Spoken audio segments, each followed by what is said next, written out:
Video games should be fun to play at the end of the day. It should not matter if you win or lose, just so long as you aren't being tossed around or having to carry your entire team every single match. The game itself should be fun to goof off in, but also still have ways to be played competitively. It really feels like many PvP games have lost that intention. There has been a recurring pattern as of late, and I really hate seeing it. That being, more games are adding bots to their large-scale PvP modes. And while I mainly focus on FPS games, this might be affecting other genres as well. For instance, Fortnite now has bots in their BR, so there are less real players in a match. Delta Force, a game that I was really hoping would be better than it is, has always included bots in their game modes. And of course, Call of Duty has created a new quote-unquote casual playlist where there are only 20 or so players in a lobby and the rest are bots. There's a few reasons for this happening, so let's go over some of them and where I stand on these issues. Let's start with the dreaded 4 letters that everyone wants to talk about, SBMM. I've been wanting to make a video talking about skill-based matchmaking, but I don't think it's worth it. You say a few negative things about SBMM, it triggers people to jump in and defend it as if it was a perfect system. Then, you also have the other extreme, where people bring up worse solutions or no SBMM at all.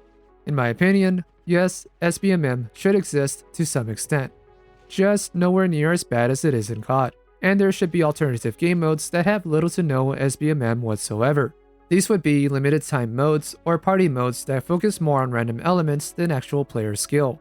Things like prop hunt or an obstacle course and other similar minigames. The big issue with COD's SBMM is it's designed to make you lose. I have a handful of screenshots saved from some very abysmal games I had back in Modern Warfare 3, and it's because of that experience that I will not buy another COD until they completely rework their matchmaking, along with a few other very critical problems. But that also goes into my next point with this whole video. Before we jump into that, if you're enjoying the discussion so far, consider giving this video a like and subscribing to the channel. We should be crossing the 600 subscriber mark any day now. I think a lot of people have lost the plot when it comes to online games. If you are even the smallest bit competitive, we all want to win as many matches as possible, but we also care too much about losing. A close game should feel like a good game. That is, when the entire team is pitching in, and you're not the reason for a third of your team's success in both kills and objective time. And if you've been playing Marvel Rivals for any amount of time, I'm sure you've run into players whose egos are a lot larger than their own skill. This was a big reason for why Battle Royales were so popular. You had 100 teams, and just getting to the top 10 was good enough for many players. Sure, I would always play for the win, but getting top 5 was good enough for me. Somewhere down the line, whether it's the players, manipulative matchmaking, or both, something changed. Now, people with negative KD expect to have wins be given to them. Top 10 doesn't matter anymore, and getting 20 kills and being eliminated in the top 15 isn't a big enough reward. I don't know why this mentality has changed. It was the biggest part of Battle Royales. The best thing about BRs is you could play it any way you like. Want to be super aggressive and push every fight? Go for it. Want to sit back and be a loot goblin and play for late game? By all means.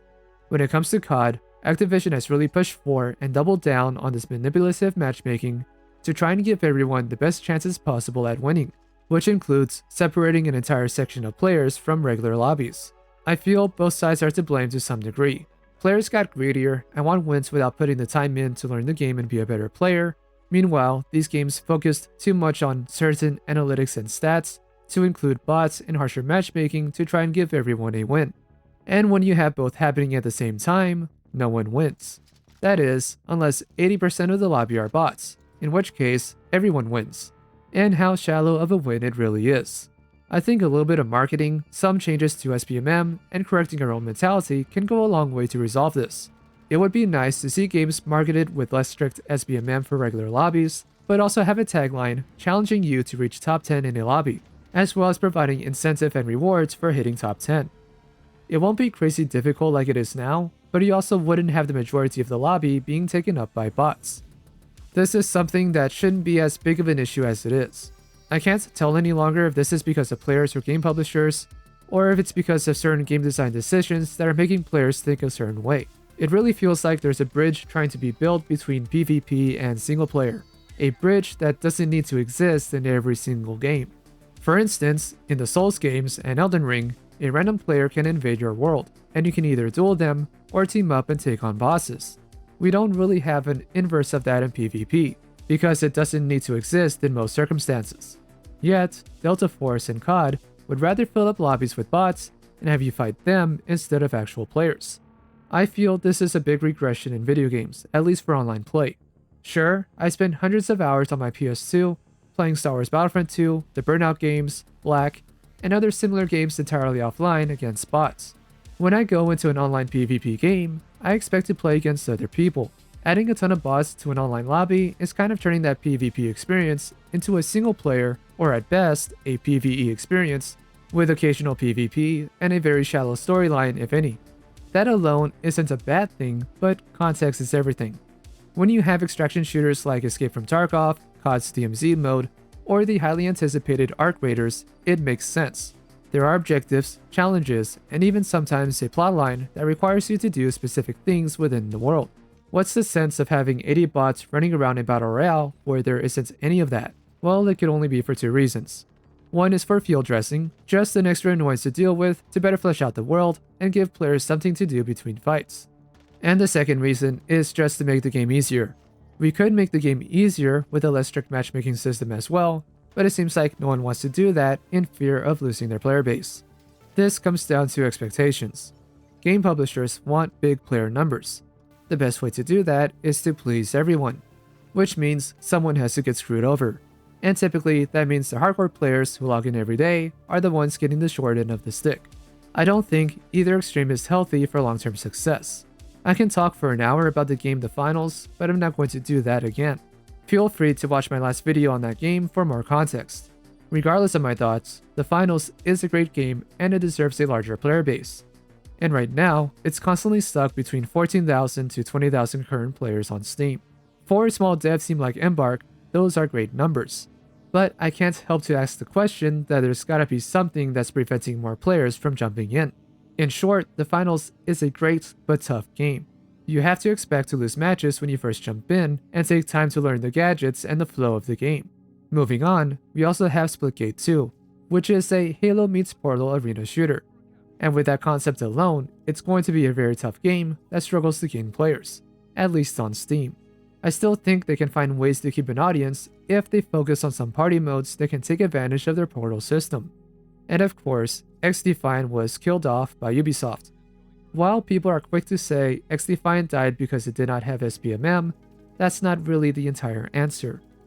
The game was built on an engine that wasn't meant for Twitch shooters. There were at least two different identities that the game was trying to choose between, the netcode never felt great, the mouse and keyboard experience would be good one day, then broken the next, and so on. If XDefiant had a far more stable launch, it would not be crazy successful, but I could see it hanging around much like The Finals. Unfortunately for us, the games that are shoving in dozens of bots into their lobbies are games that are too big to fail. So of course, publishers and shareholders are going to expect that this is the next new trend in PvP games, to make them glorified single-player games with little to no real players or challenge, or even a storyline. While there may be a market for that, I'd rather just play PvE games that are built for that purpose. Games like Helldivers 2 and Destiny 2. I'm also very hopeful for Den of Wolves, a heist shooter being worked on by the original Payday 2 devs. Video games should be fun to play at the end of the day. It should not matter if you win or lose, just so long as you aren't being tossed around or having to carry your entire team every single match. The game itself should be fun to goof off in, but also still have ways to be played competitively. It really feels like many PvP games have lost that intention, and the ones that do kinda get it right are bogged down with other issues, or maybe it's in a subgenre that isn't all that popular at the moment. There is a lot of discourse and plenty of other things to talk about in more detail. So let me know what you think about this dilemma and where you think PvP games are going. Thank you for getting this far in the video. Consider giving it a like and subscribing to the channel for gaming news, discussions, and more. Until then, I am Mr. Rain, and I'll see you next time.